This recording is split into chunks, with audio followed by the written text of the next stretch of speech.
안녕하세요. 10분 주식입니다. 1월 30일 선 연휴가 끝났습니다. 그에 따라 이제 한국 시장도 내일 개장하는 시간이 다가왔습니다.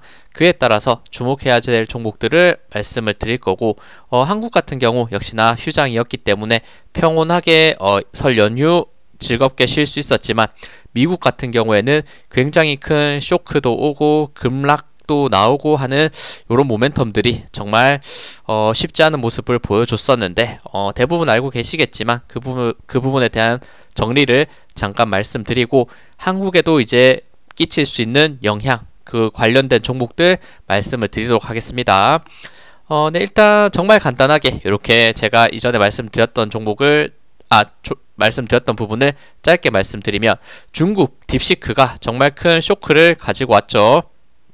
미국 AI 관련주들이 크게 급락하는 이런 모습을 보였고, 그 중에서는 반도체, 전력, 원자력이 특히나 크게 하락하는 모습을 보여줬습니다. 그리고 테슬라가 어제 실적 발표를 했었는데, 어닝콜에서 자율주행과 로봇에 대한 굉장히 긍정적인 얘기를 일론 머스크가 많이 했었죠. 이런 부분들은 또 수혜가 될 수 있는 부분이 있다라고 저는 보고 있기 때문에, 약간 크게 일단은 장이 시작했을 때 하락할 섹터는 이 위에 지금 AI 관련 섹터들, 그리고 다시 한번 주목을 받으면서 상승 가능한 섹터는 자율주행 로봇이지 않을까, 이렇게 생각해서 종목들, 이전에 말씀드렸던 종목들 다시 한번 상기하는 차원에서 말씀을 드리도록 하겠습니다.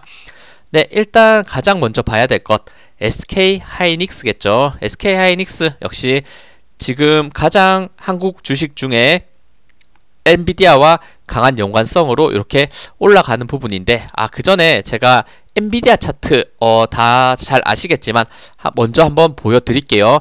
엔비디아 같은 경우에 엄청난 쇼크가 왔죠. 요 지금 딥시크가 이제 저가의 반도체를 사용해서 굉장한 성능을 보여줬다는 이런 내용과 함께 거의 마이너스 17% 이렇게 하락을 했다고 제가 설 연휴 중에도 영상을 많이 올렸었는데, 그 부분을 어느 정도 회복하는 듯 했으나 지금 아직 완벽하게 회복하지 못했다. 아직 이 갭 라인을 채우지 못했었기 때문에 요런 갭 하락만큼 SK 하이닉스 요런 반도체 관련주들을 또 어쩔 수 없이 충격을 받을 수밖에 없다라는 생각이 들거든요. 오늘 저녁 시장에서 얼마큼 회복해 주느냐에 따라서 그 충격이 당연히 다를 수 있겠지만, 일단 지금 수준으로 봤을 때는 어느 정도의 갭 하락을 피할 수는 없을 것이다, 이렇게 보입니다. 다시 돌아와서 한국 SK 하이닉스 봤을 때 최근에 굉장히 좋은 추세로 올라가고 있었고, 실적도 좋게 나오면서 긍정적인 부분이 분명히 있었는데 추가 하락이 나올 가능성이 있습니다. 추가 하락했을 때 다음 지지를 강하게 버텨줘야 될 가격대가 대략 207,000원, 요 구간이 과거에 강했던 저항 라인이기 때문에 이제는 지지로서 돌아서야 될 부분이다, 이렇게 생각이 들죠. 요 207,000원, 그리고 올라오고 있는 21선 요 구간에서 두 번의 지지 포인트들을 내일 잘 버텨주면서 최대한 갭 하락을 적게 한 상태에서 그 갭을 채워줄 수 있는지, 그런 부분들도 한번 체크해 보시면 좋을 것 같습니다. 그리고 대표주 역시나 한미 반도체 가장 가파르게 올라가고 있는 추세, 거의 조정 없이 급하게 올라가는 모습을 보여주고 있었는데, 결국에 요 한미 반도체도 내일은 크게 갭 하락을 할 수밖에 없을 것 같습니다. 갭 하락했을 때 일단은 요 지지 라인 때 11만 4천원대가 보이고, 내일 11만 4천원대보다 제 개인적으로는 조금 더 하락할 가능성이 있을 것 같아요. 워낙 가파르게 단기간 많이 올라왔기 때문에 하락했을 때 다음 지지 라인 때는 올라오고 있는 21선 정도가 될 것 같다. 요 21선이 지금은 대략 10만 5천원 정도에 있습니다. 추가 하락 시에 10만 5천원을 깨지 않는 상태에서 마찬가지 큰 하락 이후에 다시 한번 반등의 흐름이 같이 나올 수 있는지, 이런 포인트들 보시면 좋을 것 같아요. 그리고 이제 유리기판이 최근에 굉장히 또 뜨거웠죠. 대표주 SKC도 급등 이후에 약간의 횡보 구간을 만들고 있었고, 과거에 요 저항 라인 때 17만원대 정도에서 넘어가지 못하고 약간의 조정이 나올까 말까 하는 부분을 만들고 있었는데 내일 역시 크게 하락할 가능성이 높고 갭 하락을 했을 때 역시나 21선과 그리고 요 앞에 갭을 띄웠던 장대 양봉의 시초가 가격 대략 14만 3천원대 요 부분이 하락하더라도 더 이상 밑으로 밀리지 않고 버텨주는 게 중요하다. 요 차트에서도 이런 포인트들 확인할 수 있을 것 같습니다. 다음 YC캠 마찬가지 유리기판 가파르게 상승했고 내일 조정 나오겠죠. 조정 나왔을 때 241선, 21선 만날 수 있는 가격대 18,700원대 요 부분의 지지가 잘 이루어지는 게 중요할 것 같아요. 지금 가격대 21,000원대인데 요런 하락을 피하기는 쉽지는 않아 보이니까 그래도 일단은 이 다음에 있을 강한 지지 라인 때 이탈하지 않고 버텨줄 수 있는지 이런 포인트들을 잘 체크하시면 좋을 것 같습니다. 피로픽스 마찬가지 지금 유리기판으로서 정말 거의 조정받지 않고 가파르게 계속해서 올라가는 모습을 보여주고 있었습니다. 그리고 과거의 전고점 가격대까지 근접한 상태였기 때문에 저항을 느낄 수도 있는 부분이었었는데 내일 약간 안타깝게도 하락할 수밖에 없는 부분이고 하락했을 때 마찬가지 전고점 라인 형성됐던 가격대가 대략 24,600원인데 요런 구간까지 빠진다면 솔직히 너무 큰 급락이기 때문에 쉽진 않아 보인다라는 말씀을 드려야 될 텐데 일단 다음 지지 라인 때는 크게 요 부분이 보이고 추가 상승했을 때는 그래도 21선이 다음 거래일에 더 올라가 있을 거기 때문에 21선 지지를 깨지 않는지 이런 포인트들 수평 지지, 21선 지지 같이 보시면 좋을 것 같습니다.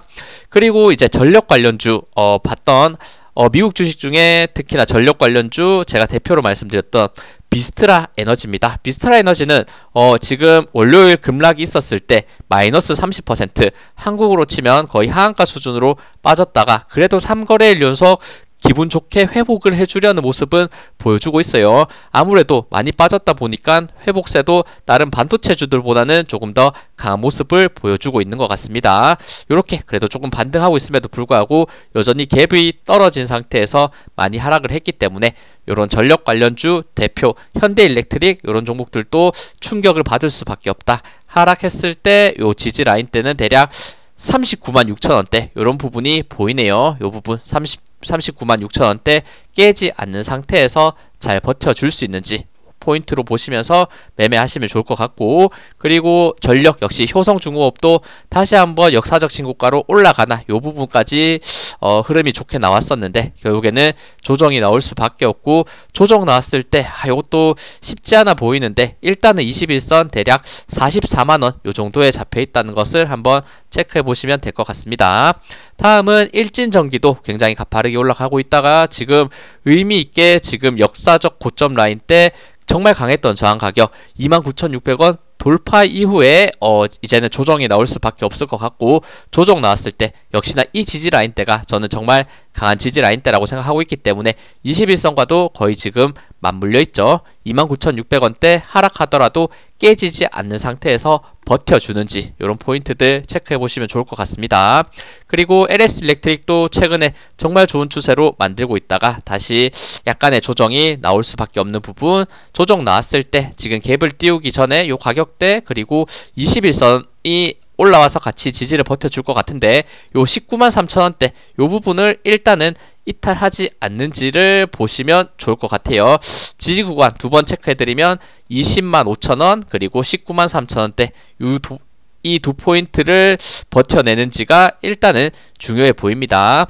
그리고 원전 관련주들도 정말 하락이 꽤나 컸죠. 미국 원전 관련주 중에서는 뉴스케일 파워 요게 지금 좋게 상승의 흐름을 보여주다가 월요일날 26% 27%까지 급락을 했다가 지금은 어느 정도 회복을 하려는 모습을 보여줬지만 여전히 급락한 요 갭까지는 메꾸지 못했기 때문에 최근에 한국에서도 가장 뜨거웠던 원전 관련주들도 지금은 조정이 나올 수밖에 없다. BHI가 특히나 대장주의 역할을 하고 있었고 대장주 특히 요런 역사적 고점을 마지막 거래일에 달성했는데 이렇게 달성했는데 추가적인 조정이 나올 수밖에 없는 위치에 있는 것 같습니다. 조정 나왔을 때는 과거의 전고점이 되는 부분 19,600원대가 강한 지지로 형성될 수 있는 부분이 있으니까 일단은 19,600원대 깨지지 않는 선에서 잘 버텨주는지가 중요해 보입니다. 다음은 두산 에너빌리티, 이것도 마찬가지 원전 관련주로서 단기간 정말 가파르게 올랐고 시가총액이 가장 큰 원전주로서 좋은 흐름을 많이 말씀드렸는데 조정이 나올 수밖에 없고, 조정 나왔을 때 역시나 전고점 라인대 22,400원대 이런 부분까지 밀린다면 버텨낼 수 있는지를 체크해 보시면 될 것 같습니다. 그러면 이렇게 이제는 안 좋을 것 같은 종목들을 먼저 말씀을 드렸고, 이제는 앞서 말씀드렸듯 테슬라에서 어닝콜에서 얘기했던 로봇 관련주, 그리고 자율주행 요거에 대해서 말씀을 드릴 거고, 그 종목들에는 역시나 레인보우 로보틱스, 대장주 로봇의 역할, 최근에 좋은 상승 이후에 약간의 조정, 그래도 거의 고점에서 잘 버텨주는 모습을 보여주고 있다가 내일 좋은 뉴스로서 한 번 더 역사적 신고가를 갱신할 가능성을 만들고 있다라는 생각이 들거든요. 요거 로봇 관련주들의 상승이 어디까지 올라가 줄 수 있는지 레인보우 로보틱스의 흐름을 유심히 지켜보시면 좋을 것 같습니다. 그리고 지금 로봇 관련주 중 가장 큰 상승세를 만들어내고 있는 하이젠 RNM, 신규 상장주로서 저항 구간이 없는 구간을 정말 가파르게 상승, 마지막 거래일에도 무려 19%나 급등하면서 로봇 관련주 중 가장 강한 모습을 보여줬었는데, 지금 이 위치에서도 추가적인 상승이 과연 또 나올 수 있는지 지켜봐야 될 것 같아요. 일단 좋은 추세에서 그 이상의 상승 이어질 가능성을 만들고 있다, 이렇게 보입니다. 그리고 유진 로봇을 저는 또 꼽고 싶어요. 유진 로봇 같은 경우에는 앞전에도 말씀을 드렸는데 로봇과 자율주행 모든 요 테마를 가지고 있는 종목이기 때문에 유리한 부분이 특히나 있을 것 같습니다. 최근에 이렇게 장대 음봉에 윗골이 길게 달고 지금 빠지려는 추세를 만들었지만 다시 한번 올라오고 있는 5일선 이런 부분들 깨지 않는 상태에서 이 음봉을 채울 수 있는 상승이 내일 나올 가능성이 있어 보인다, 이렇게 보이기 때문에 한번 요 구간 다시 한번 8,000원대 돌파하면서 9,000원대 그리고 만원대까지 단기간 한번 더 좋은 상승을 보여줄 수 있는지를 체크해 보시면 좋을 것 같습니다.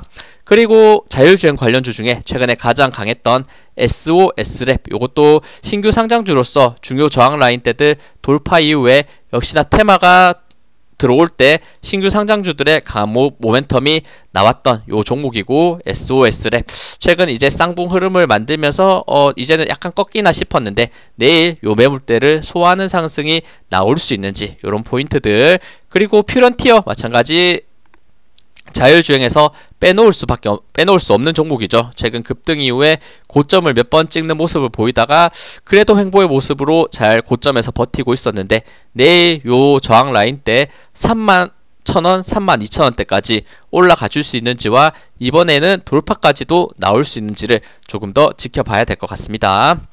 그리고 다음은 삼성전자입니다. 삼성전자는 약간 뜬금없다라고 생각하실 수 있는데 일단 앞서 말씀드렸던 SK하이닉스 같은 경우에는 엔비디아의 쇼크로 많이 빠질 수 있지만 삼성전자는 오히려 약간 지금 반사이익을 볼 수도 있는 종목이다라는 해석이 나오고 있습니다. 분명히 그 이유는 이제는 고사양 HBM 만들 필요 없고 이제 저사양으로서 삼성전자의 지금 파운드리 요런 구축 지금 환경이 워낙 잘 돼 있기 때문에 오히려 삼성전자가 약간 저가의 메모리만으로도 된다면 오히려 수혜를 받을 수 있다라고 해석이 되는 부분이 있기 때문에, 워낙 지금 주가 자체도 바닥권이기 때문에 이제는 약간 반사이익 측면에서도 올라갈 수 있는 모멘텀이 내일 나올 가능성이 있지 않을까, 이런 부분. 역시 딥시크 같은 경우에도 중국에서는 저가 반도체를 사용했다고 했지만 그게 거짓이라는 전문가의 의견이 또 대다수라는 것, 그것도 한번 생각을 해보시면 좋을 것 같아요. 그러면 중국에서 딥시크를 지금 이렇게 만들 때 사용한 요 스펙을 속였다, 이런 내용들에 대한 것도 당연히 무시할 수는 없겠지만 그래도 지금 위치에서는 딥시크에 대한 오히려 고사양의 반도체가 필요하지 않다, 이렇게 해석됐을 때는 삼성전자도 최근에 굉장히 고전을 하고 있는 가운데서 단기간에는 또 좋은 추세를 만들 가능성도 있지 않을까, 이렇게 한번 내일 흐름 분명히 지켜보도록 하겠습니다.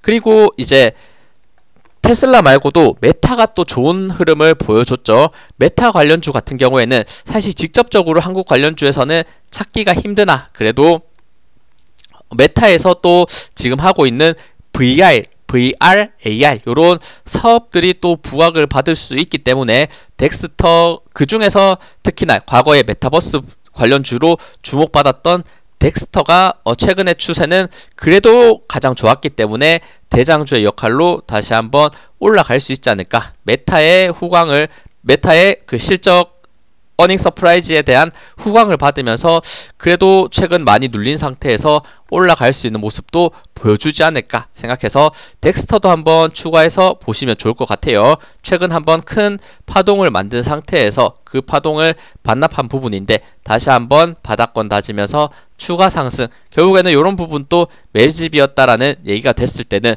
정말 고점 대비 많이 하락한 상태에서 크게 돌아서 올라가는 흐름이 덱스터에서 추가적으로 나오지 않을까. 요 메타버스 관련주는 하나만 말씀드릴게요. 그나마 제가 최근에 봤던 메타버스 관련주 중에 가장 차트가 좋아 보이는 요 종목이기 때문에 덱스터까지 한번 말씀을 드립니다. 네, 요렇게 지금 앞서 그 제목에서 말씀드렸듯 설 연휴가 끝나고 이제 약간 변동성이 또 크게 다가올 수 있는 부분이 있습니다. 저희는 4거래일 정도 4거래일이죠. 월화수목까지 지금 4일 동안 휴장한 상태에서 미국은 정말 큰 파동이 있었고 그리고 뭐 요런 거 FOMC도 있었죠. 다행히 FOMC에서는 금리 인하에 대한 긍정적으로 또 해석할 수 있는 부분을 또 파월이 얘기해 줬기 때문에 증시 전체는 분명히 상승할 수도 있다. 이렇게도 보고 있기 때문에 한번 내일 한국에서는 이 모든 내용들이 어떻게 반영이 돼서 주가가 움직일지는 또 제가 확인하고 또 내일 바로 영상을 업로드해 드리도록 하겠습니다. 네, 시청해주셔서 감사합니다. 영상 도움되셨다면 구독, 좋아요, 알림 설정 부탁드립니다. 감사합니다.